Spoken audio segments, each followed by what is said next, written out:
अस्सलामुअलैकुम।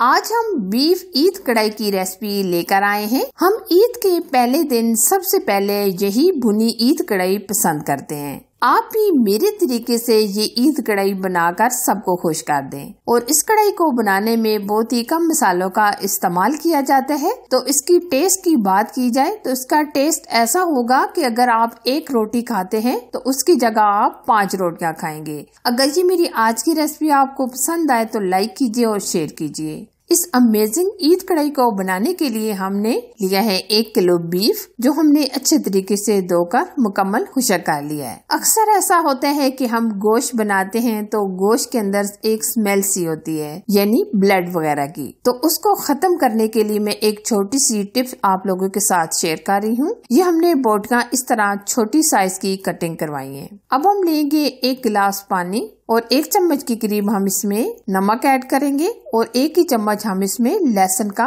पेस्ट शामिल करेंगे। अच्छी तरह हम मिक्स करके गोश्त के ऊपर डाल देंगे और तकरीबन हम 10 मिनट के लिए छोड़ देंगे और फिर उसके बाद हम 2 से 3 पानियों के अंदर अच्छे तरीके से गोश्त को धो लेंगे। अच्छा जी, अब हम लेंगे प्रेशर कुकर। ये हम गोश्त प्रेशर कुकर में बॉईल करेंगे। गोश्त को प्रेशर कुकर में डाल देंगे और इसमें अब हम कुछ मसाले ऐड करने वाले हैं। 2 चम्मच के करीब हम इसमें लहसुन अदरक का पेस्ट शामिल करेंगे। 2 चम्मच हम इसमें धनिया पाउडर ऐड करेंगे। 2 चम्मच सुर्ख लाल मिर्च का पाउडर। आधा चम्मच हम इसमें हल्दी पाउडर ऐड करेंगे और आधा चम्मच हम इसमें कश्मीरी लाल मिर्च पाउडर या पेपरी पाउडर शामिल करेंगे।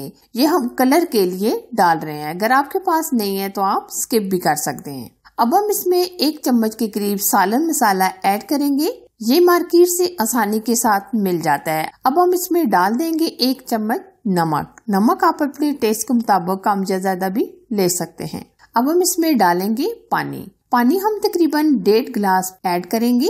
बहुत ज्यादा हम पानी शामिल नहीं करेंगे क्योंकि गोश्त खुद भी पानी छोड़ देता है, तो हम सिर्फ 1.5 गिलास शामिल करेंगे। अब हमने जो मसाले डाले हैं इनको अच्छी तरीके से मिक्स करेंगे। अच्छा जी, मसाले हमने मिक्स कर लिए हैं। अब हम इसमें डाल देंगे 3 अदद बड़े साइज के प्याज। ये देखिए, प्याज को हमने इस तरह रफली कटिंग कर लिया है। अब हम प्रेशर कुकर लगा देंगे। तकरीबन हम 15 मिनट के लिए प्रेशर लगाएंगे। 15 मिनट के अंदर ही गोश्त हमारा अच्छे तरीके से गल जाएगा। ये देखिए, 15 मिनट गुजरने के बाद गोश्त हमारा गल चुका है। अब हम गोश्त की बुनाई करेंगे। गोश्त की बुनाई करने से पहले हम कढ़ाई में गोश्त को डाल देंगे ताकि अच्छे तरीके से गोश्त की बुनाई हो सके। अब हम इसमें डालेंगे 5 अदद टमाटर। ये हमने बड़े साइज के टमाटर लिए थे जो हमने इस तरह छोटे छोटे कटिंग कर लिए हैं। और अब हम इसमें आधा कप के करीब घी भी शामिल कर देंगे। बहुत ज्यादा आप घी ना डालिएगा क्योंकि चर्बी जो होती है वो भी पिघल चुकी है। अब हम अच्छे तरीके से गोश्त की बुनाई करेंगे। अब हम ऊपर से कवर नहीं करेंगे बल्कि हम इसी तरह बुनाई करेंगे और टमाटरों को गलने तक हम पकाएंगे। जैसे जैसे हम बुनाई करेंगे टमाटर अच्छे तरीके से गल जाएंगे। ईद के दिन गोश्त की बहुत सारी रेसिपीज बनाई जाती हैं। सबसे पहला नंबर होता है भुना हुआ गोश्त, जो हर घर में सबसे पहले दिन बनता है और सबका बहुत ही फेवरेट भी होता है। गोश्त को पकाते हुए हमारे 4 से 5 मिनट गुजर चुके हैं। या आप देख सकते हैं टमाटर काफी हद तक गलना शुरू हो गए हैं और काफी हद तक अभी इसमें पानी भी मौजूद है। अब हम फ्लेम तेज कर देंगे और तेज फ्लेम पर हम गोश्त की बुनाई करेंगे। अच्छा जी, अब हम डाल देंगे आधा कप के करीब दही। दही की वजह से टेस्ट और भी जबरदस्त हो जाएगा। दही डालकर हम बहुत अच्छी तरीके से मिक्स करेंगे। आप इस ईद पर ये ईद कढ़ाई मेरे स्टाइल से जरूर बनाइएगा क्योंकि ये इतनी टेस्टी बनती है। आप भी और आपकी फैमिली वाले बहुत ही पसंद करेंगे। अभी भी आप देख सकते हैं काफी हद तक पानी मौजूद है। अभी हम मजीद 5 से 7 मिनट तक बुनाई करेंगे।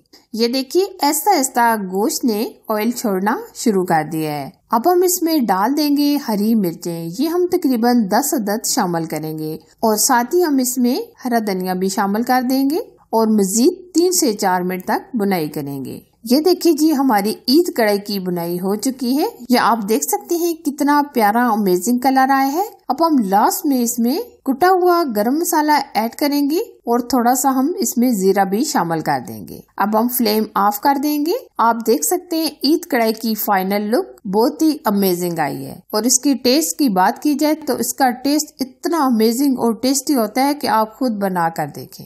आप ईद पर ये जरूर ट्राई कीजिएगा और कमेंट्स में मुझे बताइएगा कि आपको ईद की कौन कौन सी रेसिपी चाहिए। अगर ये मेरी आज की रेसिपी आपको पसंद आए तो लाइक कीजिए, शेयर कीजिए। चैनल पर अगर आप नए हैं तो प्लीज चैनल को सब्सक्राइब कीजिए, साथ दिए गए बेल आइकन को जरूर प्रेस कीजिए ताकि मैं इसी तरह अच्छी और यूनिक रेसिपी आप लोगों के साथ शेयर करती रहूं। Thanks for watching. Allah Hafiz.